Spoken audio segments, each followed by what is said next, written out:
Well, we're joined now from Las Vegas by OJ Simpson's lawyer, Malcolm LaVergne. Mr. LaVergne, thank you very much for joining us. OJ is such an iconic figure in American life and indeed globally. Went from hero to zero, obviously. Now out of prison and trying to rebuild his life. How's he doing? He's doing wonderful. He's amazing. I've never seen him. Actually, I was retained while he was in custody, and so this is the first time, this last week is the first time I've actually been able to see him when he's not in those prison jeans and the prison blues. So it's been nice to see him on the outside. How does he view the challenge that he now has for getting back into the real world, given that a lot of Americans still believe that he got away with murder in the murder trial and felt he got his due justice on the second one? You know that, he will know that. How is he going to rehabilitate himself, in the eyes of the American people? Well, Mr. Simpson doesn't view it that way. Obviously, there's a tremendous international and national sensation and fixation on Mr. Simpson. However, he's just concerned about the very simple things in life. Good food to eat, family members to hug.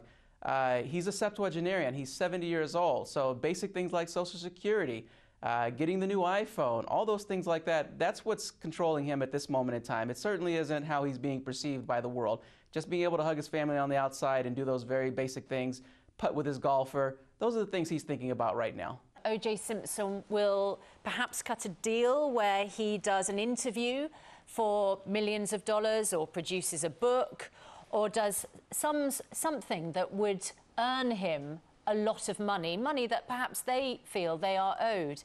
Is that the case?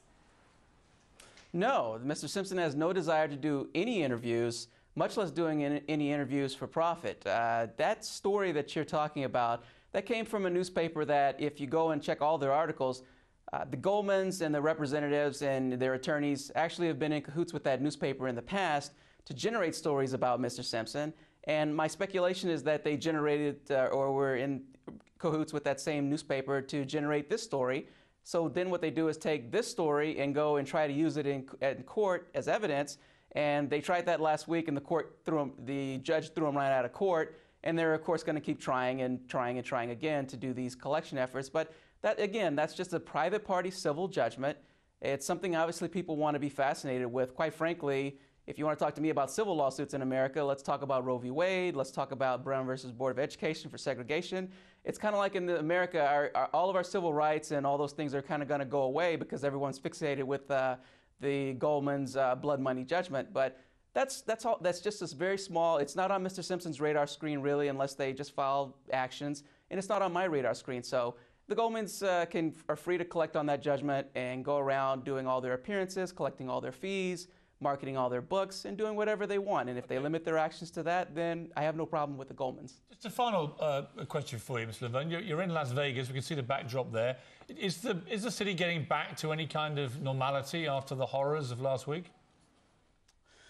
You know, that's an interesting question you asked, Mr. Morgan.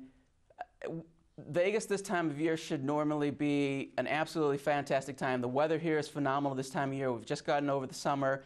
I'm driving around and seeing all this beautiful weather, and however, it's just stained by what happened last week with the massacre. So normalcy is, that's just a different concept right now, and I don't think the city's going to be normal for quite some time. But this community is pretty strong, a lot stronger than a lot of people thought it would be. Everyone thinks it's just glitz and glamour here, but there are established people here, established communities here, and we very much will move on from this, but it's still a little too early in the game. Well, it's a great city and some great people. They've been in Vegas many times. Wish you all the very best as a city in getting over what happened. And thank you for talking to us about OJ Simpson. We appreciate it. Greatly appreciate it, and you take care. All the best. Thank you. So he won't be doing any interviews? Looks like he's going to keep his head down. No is always a moot word in my interview game. Not planning on any. I'd love to interview OJ Simpson. It'd be fascinating, wouldn't it? Yeah. Absolutely fascinating. Yeah, in the end, he didn't go to prison for what many people thought he should have gone to prison for. Then he goes to prison for nearly a decade for something nobody thought perhaps he probably should have done. Yeah. And now he's a free man again at 70, one of the greatest sports. It's a bit like, when I try to explain his status in America before all this, he was David Beckham in America. Yeah. That's how big he is in America, and that's why there's such fascination with him. But anyway, extraordinary twists and turns to that iconic life